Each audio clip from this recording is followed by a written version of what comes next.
آج بنگلہ دیش کی سیاست کا ایک بڑا باب بند ہو گیا۔ بنگلہ دیش کی پہلی خاتون وزیر اعظم بیگم خالدہ ضیاء 80 سال کی عمر میں انتقال کر گئیں۔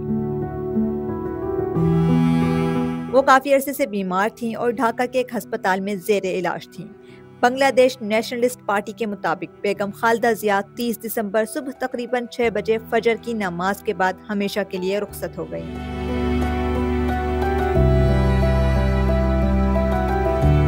ڈاکٹروں نے ایک دن پہلے ہی کہا تھا کہ ان کی حالت انتہائی تشویشناک ہے اور صحت تیزی سے خراب ہو رہی ہے۔ بیگم خالدہ ضیاء تقریباً 40 سال تک بنگلہ دیش کی سیاست میں ایک اہم نام تھیں۔ انہوں نے سیاست میں قدم اپنے شوہر ضیاء الرحمن کی شہادت کے بعد رکھا۔ ضیاء الرحمن بنگلہ دیش کے صدر رہ چکے تھے اور 1981 میں ایک قاتلانہ حملے میں مارے گئے۔ شوہر کی وفات کے بعد صرف 36 سال کی عمر میں خالدہ ضیاء نے سیاست کی ذمہ داری سنبھالی۔ 1991 میں 20 سال بعد ہونے والے عام انتخابات میں وہ کامیاب ہوئیں اور بنگلہ دیش کی پہلی خاتون وزیر اعظم بنی۔ بعد میں 2001 سے 2006 تک وہ دوسری بار بھی وزیر اعظم رہیں، لیکن سیاست کا سفر آسان نہیں تھا۔ بدعنوانی کے الزامات اور سیاسی حریف جماعت عوامی لیگ کے ساتھ شدید سیاسی کشمکش ہمیشہ ان کے ساتھ رہی۔ شیخ حسینہ کے دور حکومت میں بیگم خالدہ ضیاء کو جیل جانا پڑا اور ان کے بیٹے طارق الرحمن پر بھی کئی مقدمات دائر کیے گئے۔ بعد میں جب شیخ حسینہ کی حکومت ختم ہوئی تو عبوری حکومت نے یہ تمام مقدمات ختم کر دیے۔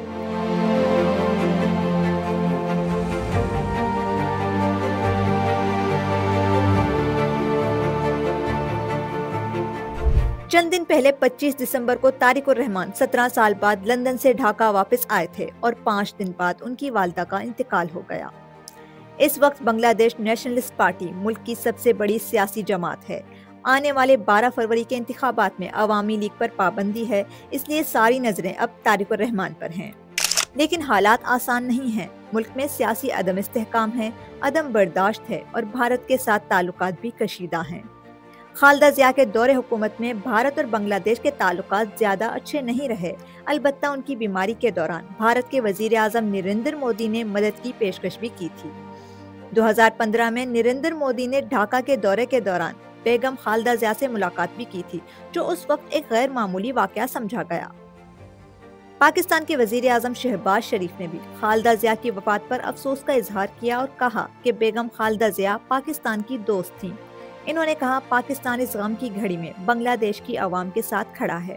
بیگم خالدہ ضیاء ایک ایسی رہنما تھیں جو بنگلہ دیش میں ایک جماعت نہیں بلکہ مضبوط جمہوری نظام کی حامی تھیں۔